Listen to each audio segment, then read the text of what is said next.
early forms of kingdoms. And this chapter will mainly focus on Janpads and Mahajanpads. So students, in last video we have just studied about the Vedic age, the Vedic culture and the Vedic people and the Vedas. Okay, now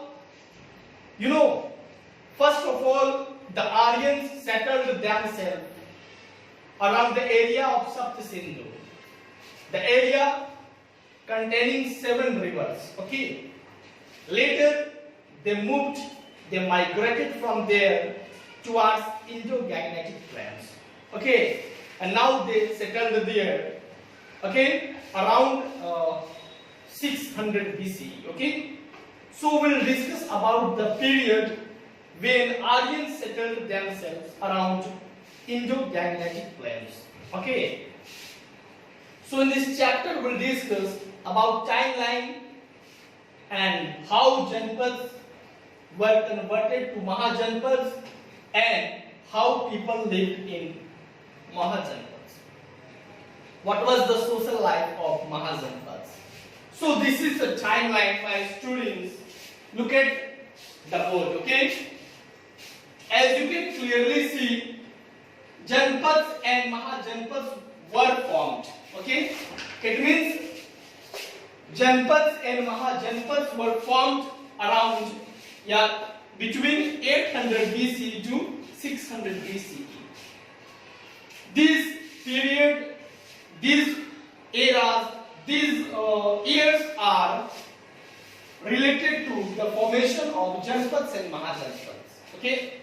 Thereafter, we discuss about the Panch. Panch is written here. Panch marked coins and Bimbisara. Okay? Bimbisara. Thereafter, we will discuss about Nanda dynasty in 400 BCE, and 2200 BCE is related to the great Emperor Asoka. Asoka the Great. Okay? So we will discuss about the period 800 BCE to 600 BCE.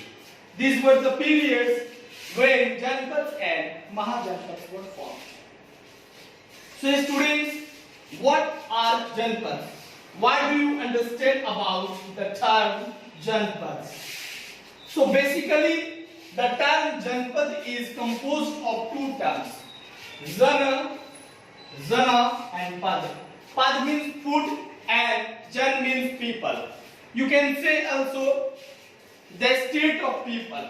Okay.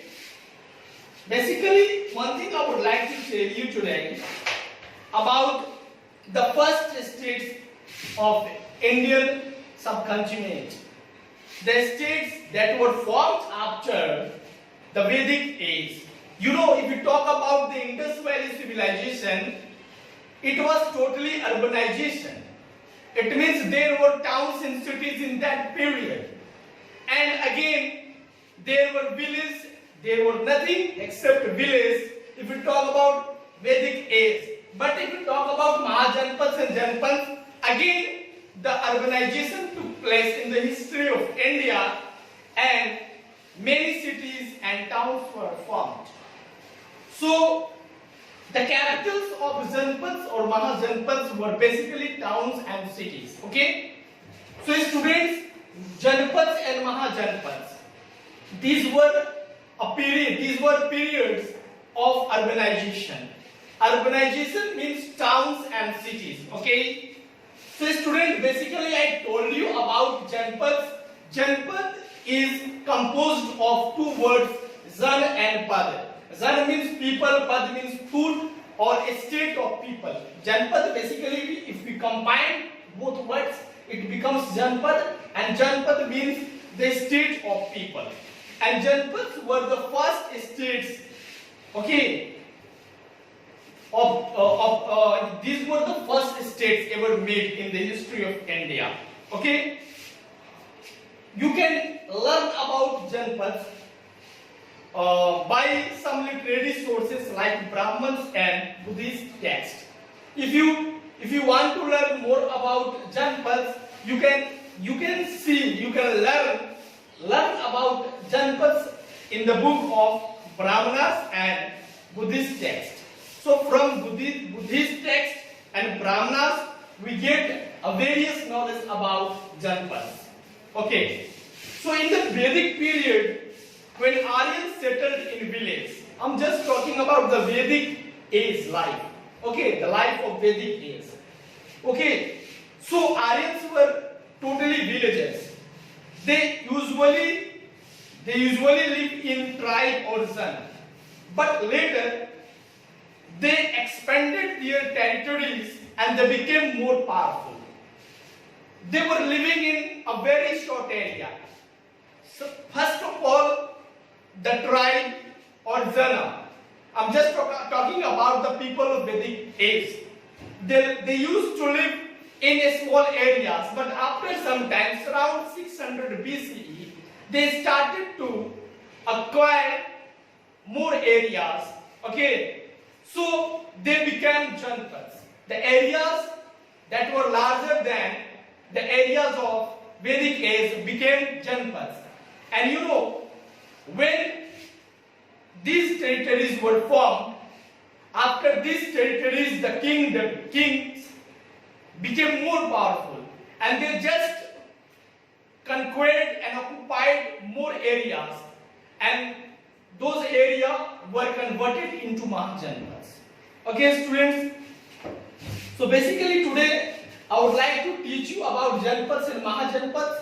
मैंने अभी आपको बताया अभी जनपद और महाजनपद के बारे में। तो जनपद जो थे earliest gathering of main, merchants, artisans, craftsman, ये सब सारे क्या थे, ये सब एक साथ रहते थे। यानी जनपद का मतलब होता था कि ऐसा एरिया जो वैदिक एज में लोग जो विलेज पे रहते थे उससे काफी बड़ा हुआ करता था, ठीक है, और उसमें जो ट्राइब और जन रहा करते थे काफी बड़े समूह में रहा करते थे, ठीक है, और उनके चारों तरफ टाउन और विलेज वाले सेटलमेंट्स थे। तो जनपद के जो राजा हुआ करते थे, जिसको हम लोग चीफ बोला करते हैं, या फिर जो वहां के किंग्स हुआ करते थे, वो काफी पावरफुल बन गए, और पावरफुल बन गए और उसके बाद में उन्होंने जो एरिया ऑक्युपाइड किया उसको उन्होंने नाम दिया महाजनपद। किसका नाम दिया? महाजनपद का नाम दिया। आप देख सकते हैं यहाँ पे लिखा हुआ, later janapada became the major रिंग्स रिपब्लिक्स और किंगडम्स ऑफ वैदिक इंडिया। तो सबसे पहले लोग जो रहा करते थे ट्राइब या जरा उनको कहा जाता था, ठीक है। इसके बाद में इन्होंने अपने आप को एक्सपेंस किया, अपने आप को बढ़ाया और फिर ये जनपद कहलाया, इनका एरिया जनपद कहलाने लगा। फिर जब जनपद के जो भी किंग्स हुआ करते थे वो काफी पावरफुल हुए और फिर अपने आप को उन्होंने अराउंड 606 सेंचुरी यानी 600 BCE से लेकर 400 BCE तक अपने आप को काफी शक्तिशाली बनाया और आसपास के एरिया को अटैक किया। अटैक करने के बाद में उसको ऑक्युपाई किया और अपने क्षेत्र में मिला दिया और फिर उसको नाम दे दिया महाजनपद। किसका नाम दे दिया? महाजनपद।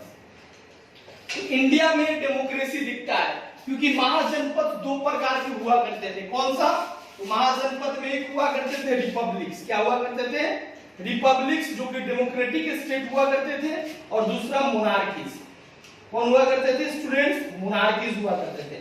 तो देखिए जनपद एक संस्कृत वर्ड है जिसका मतलब होता है ग्रेट किंगडम।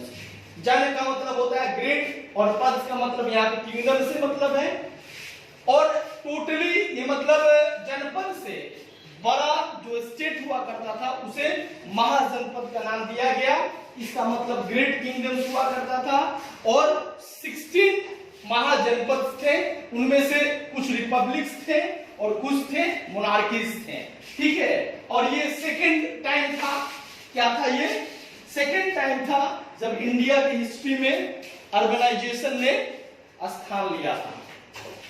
तो आइए पढ़ते हैं इसके बारे में 16 महाजनपद कौन कौन है, ठीक है। इसको आपको याद भी करना होगा और व्हाट्सएप ग्रुप में सेंड भी करना होगा, ठीक है स्टूडेंट्स। फिर से मैं आपको बता दे रहा हूं, हम पढ़ रहे हैं अर्ली फॉर्म्स ऑफ किंगडम्स, जनपद और महाजनपद के बारे में। जनपद जो हुआ करता था वो जो वैदिक एज में लोग रहा करते थे उससे बड़े एरिया को जनपद बोलते हैं, ठीक है। और जनपद से भी बड़ा एरिया क्या कहलाया? ग्रेट किंगडम क्या कहलाया, महाजनपद कहलाया। ठीक है ना, तो 16 महाजनपद थे जो कि रिपब्लिक और मोनार्कीज में बटे हुए थे। ठीक है, अभी हम पढ़ा रहे हैं मल्ला, वजी, कंबोज, कुरु, ये सब रिपब्लिक्स थे। रिपब्लिक्स का मतलब क्या होता है कि a republican महाजनपद was ruled by an assembly। जो रिपब्लिकन महाजनपद हुआ करते थे उसे एक असेंबली के तहत मतलब देखभाल किया जाता था, रूल किया जाता था, और उसको वहां के लोग इलेक्ट करते थे, लाइक डेमोक्रेसी। ठीक है, यानी गवर्नमेंट बाय द पीपल। ठीक है, लोगों के द्वारा बनाई गई सरकार रिपब्लिक कहलाती है। ठीक है ना, तो वहां पे डेमोक्रेसी जैसा ही कुछ था, जहां के लोग को गण या संघ बोला जाता था, जो ये एसोसिएटिव्स होते थे, जो असेंबली के मेंबर्स हुआ करते थे। ठीक है, इसके अलावा यहाँ के चीफ को गणपति कहा जाता था। ठीक है, और ये मतलब ये इसमें सक्सेसर वाला प्रथा नहीं था। जैसे राजा महाराजा वाला जो सिस्टम होता है, उसमें राजा का बेटा उत्तराधिकारी बनेगा, फिर उसका बेटा उत्तराधिकारी बनेगा, जो कि बाकी मगध, कोसला, वास्पी, अवंती, गंधार, सुरु, सेना, छेदी और मत्स्य, इन सब जो मोनार्कीज हैं ये राजा वाले हैं, यानी यहाँ के किंग्स के बेटे ही किंग्स बनेंगे। लेकिन इसमें लोग क्या करते थे, चुनाव करते थे, और जो काबिल होता था उसी को वो क्या बनाते थे, राजा बनाते थे। असेंबली में कुछ मेंबर्स हुआ करते थे, कुछ मिनिस्टर्स हुआ करते थे। ठीक है, जैसे कि आज कैबिनेट में मिनिस्टर्स होते हैं। ठीक है, अब तो ये सब जो है ये रिपब्लिक्स है और ये मोनार्कीज है, और ये आपका ये यहीं पर है अंग, और ये काशी यहीं पर है। ठीक है ना, बाकी ये जो दो है पंचाल और अश्मका, ये दोनों पहले हुआ करते थे मोनार्कीज, लेकिन बाद में ये रिपब्लिक बन गए। ठीक है ना, इसलिए इसको साइड में लिखा गया है।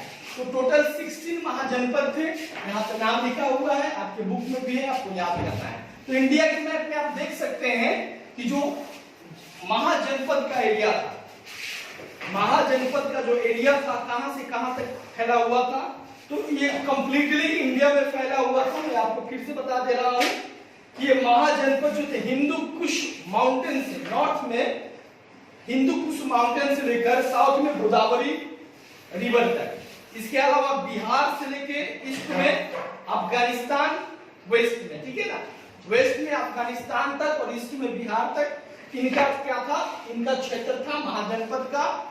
टोटली 16 महाजनपद थे, जिसमें रिपब्लिक कुछ थे और कुछ मोनार्कीज थे। रिपब्लिक के बारे में बता दिया, और मोनार्कीज के बारे में आप जानते ही हैं कि जहां पे राजा वाली सिस्टम होती है तो राजा का बेटा ही राजा बनता है, तो ऐसी व्यवस्था इस मोनार्कीज में थे। ठीक है ना, अब हम बात करेंगे स्टूडेंट्स यहाँ के एग्रीकल्चरल लाइफ के बारे में, कि यहाँ पे एग्रीकल्चर, ठीक है, new crops, growth of trade and foundation of guilds, social life और रेवेन्यू सिस्टम क्या था।